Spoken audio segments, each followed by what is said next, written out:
نبی علیہ السلام یو حدیث کی ہوئی من صلی المغرب والعشاء فی جماعت حتی ینخزی شهر رمضان فقد اصاب من لیلة القدر بحظ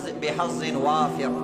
نبی علیہ السلام وی چې کم انسان د ماخام او د ماسوتن جمع کوي او یو روایت کې راځي چې د سحر جمع سره کوي وی دا لیلة القدر کې شامل شو. دا یو عمل خو نه شروع کو کنه دا ټول شپه نه شو درې د ماخام مونږ جمع سره کوا دومره شربت مسکا چې ویني ما ګنټه خېټه باندې لاس راکاږي او دا شکم دا غرتار دی خېږي او ځونه کې لک شان کم چې ماخام جمع ده به نور د ماخام جمع نه پسو خورا یا ماسوتن تراونه پس وکا یا که اولې خوړل ډېره دی وخوړله نو زر زر جمع راوړه د ماخام جمع د ماسوتن جمع او د سحر جمع دا چې کوم انسان کوي وی دام لیلة القدر کې شامل دی او د لیلة القدر نه ورته ډېره غټه حصه درته میلاو شوه نو انشاءالله دا کم سے کم مقدار کې خو به کوو کړ. او بعض روایتو کې راځي چې ماسوتن مونځ او مارته بعضو کې د سحر مونځ هم راځي چې کوم انسان دا وکړه. یو روایت کې راځي یو صحابي عثمان غنی رضی الله تعالی فرمای وی ما نبی علیہ السلام نو اوریدل من صلى العشاء في جماعة فكأنما قام نصف الليل وی چې کوم انسان د ماسختن مونځ جمع سره وکړو وی دا داسې دی لکه نیمه شپه عبادت یو. ومن صلى الصبح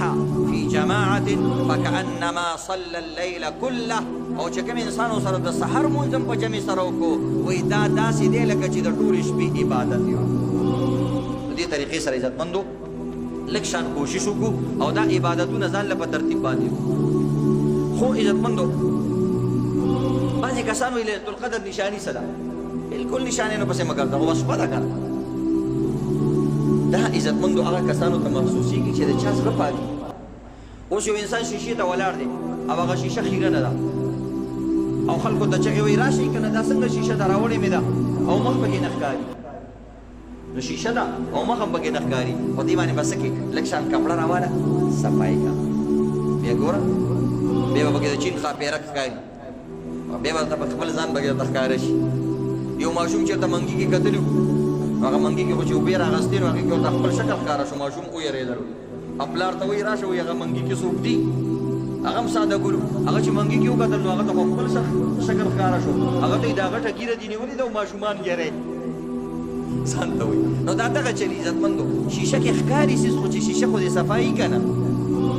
نو ځان ته شیشه صفا کا شیشه په عمل صفا کېږي او هغه په عبادت صفا کېږي بیا انسان ته محسوسېږي. بعضو عالمانو ویلي دي نری نری هوا لګي یخه شان شپی چمکداره شان شپی خو دا چمک هغه چا ته محسوسېږي چې خو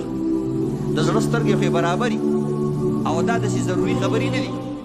دا ضروري خبرې نه دي. لیلة القدر چې کله په ګرمۍ موسم کې راشي ګرم وي او چې کله د یخنۍ په موسم کې راشي بیا یخي دا خو بدلېږي دا روژه کنه کله په ګرمۍ کې کله په یخنۍ کې. اوس ته د ګرمۍ په شپه کې راپاسې ته دی دا شپه خو یخه نه ده واپس وده شه نو لکه هغه د ګرمۍ موسم دی دلته خو دومره برابر وي که نه